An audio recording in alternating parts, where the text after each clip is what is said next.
Hi, I hope you're well. I've decided to keep it quite simple today, and I'm hoping you'd like to join me for a nice cup of tea in this lovely, cute dog mug,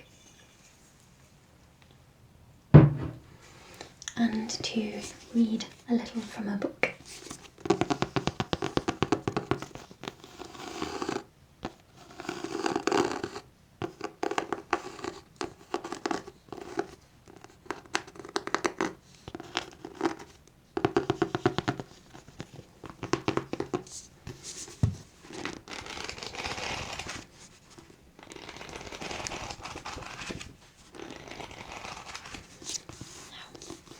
The book that I've chosen is one that I find really interesting.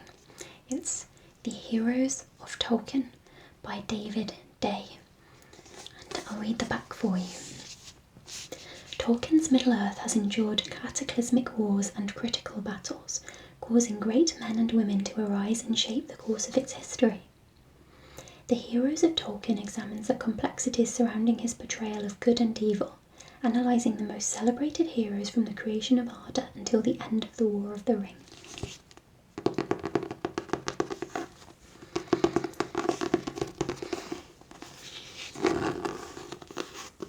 So what this book is it's an exploration of the characters of Tolkien's Middle-earth, which is the world in which the incredibly famous works The Hobbit and The Lord of the Rings are set, amongst other works.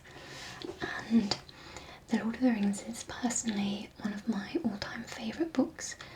I also love the films, and I find anything about the wider world of Middle-earth to be fascinating. I'm not going to pretend to know a lot about it, but I just find it very interesting. I also find, for some reason, listening to non-fiction helps me to relax more than fiction. I'm not sure why that is, and in fact, if you have similar, if you prefer fiction to non-fiction or vice versa, do let me know. And if you have any ideas why that might be, I'd be really interested to hear that. Anyway, so as I said, this is the book that I'll be reading from today.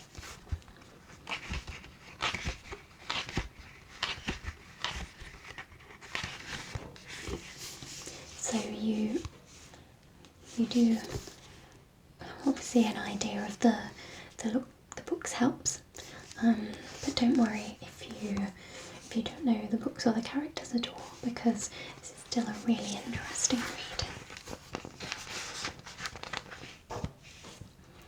So I'll start with the introduction. In his famous lecture series on heroes, Hero Worship and the Heroic in History, 1840, Thomas Carlyle proposed the theory that the history of the world was but the biography of great men. This became known as the Great Man Theory. The idea that history has been directed and shaped by the will and ambitions of a few great men or heroes. It was a theory that enjoyed immense popularity in the Victorian age and has found its champions in the 20th and 21st centuries too. The history of Tolkien's world is very much shaped by its heroes and heroines. Certainly in The Lord of the Rings, Aragorn, the future king of the reunited kingdom of Arnor and Gondor, is a classic example of a Carlylean hero. I do apologise if I pronounce any of these words wrong.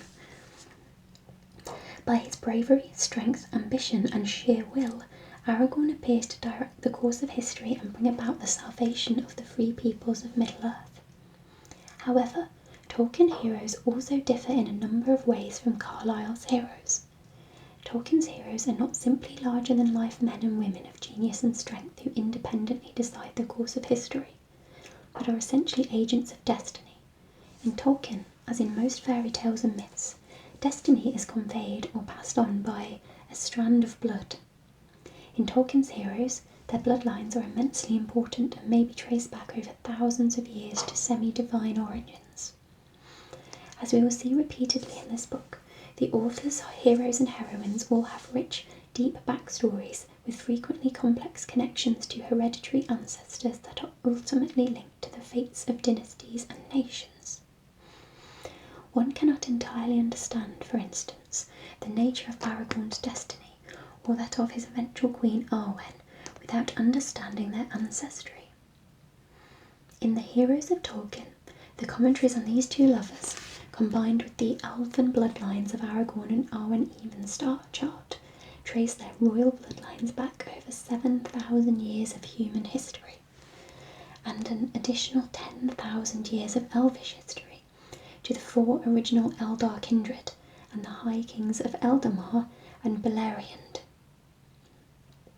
Similarly, the Heroes of Tolkien is organised in such a manner as to place all of Tolkien's major heroes and heroines and their ancestors in their appropriate historical context and chronological order. This has been done to provide readers, particularly those of The Hobbit and The Lord of the Rings, with insights into the deeper motives for the actions of many of their heroes and heroines, as revealed elsewhere in Tolkien's writings. Another focus of the Heroes of Tolkien is related to how the heroes of Tolkien's world are perceived within the context of world literature, history, and mythology.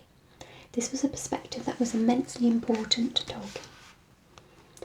The opening essay in Thomas Carlyle's On Heroes begins with "the hero as divinity," that the term heroes should also encompass mythological beings such as Odin and the rest of the Norse gods.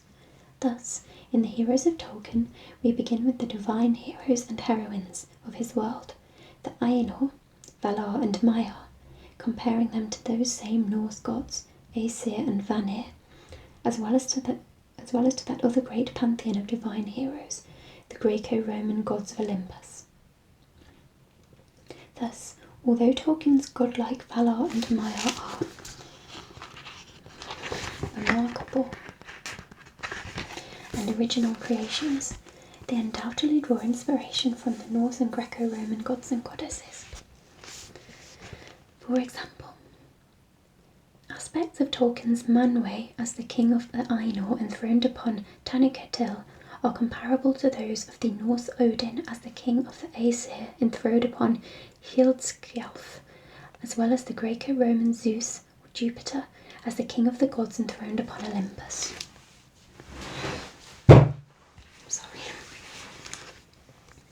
Tolkien's intent here was to create a pantheon of archetypal divine and earthly heroes that would place his cosmology of Middle-earth and the Undying Lands on equal footing with authentic mythological traditions of other nations. It was Tolkien's belief that aside from Beowulf and a few surviving fragments of poems, the English Anglo-Saxons had no stories of their own, not of the quality that I sought and found in the legends of other lands. Beyond his wish to just tell very good stories, Tolkien's greatest ambition was to create a mythology for England. He said, "I had in mind to make a body of more or less connected legend, ranging from the large and cosmogonic to the level of romantic fairy story, which I could dedicate simply to England, my country." Consequently, in the Heroes of Tolkien, the reader will discover that the high elven hero Fëanor, as the creator of the Silmarils, was linked in Tolkien's mind to the supernatural smith Ilmarinen, as the creator of the Sampo in the Finnish epic the Kalevala. Likewise, in the Noldor king Fingolfin, we may recognise elements of the Dagda, the Irish king of the immortal Tuatha Dé Danann. Certainly, as Tolkien himself acknowledged, the tale of the star-crossed lovers Beren and Luthien in the Silmarillion was inspired by the ancient Greek myth of Orpheus and Eurydice. And Tolkien's dragon slayer, Turin Turambar, in many aspects of his life and adventures is comparable to the Norse dragon slayer Sigurd, the hero of the Volsunga saga. Then too, the lives of Tolkien's Peredil, half-elven twins, the immortal Elrond and mortal Elros, were in part inspired by the Greek Dioscuri, or divine twins, the immortal Castor and the mortal Pollux. While another pair of brothers, Isildur and Anarion, as the founders of Gondor, are comparable to the brothers Romulus and Remus as the founders of Rome.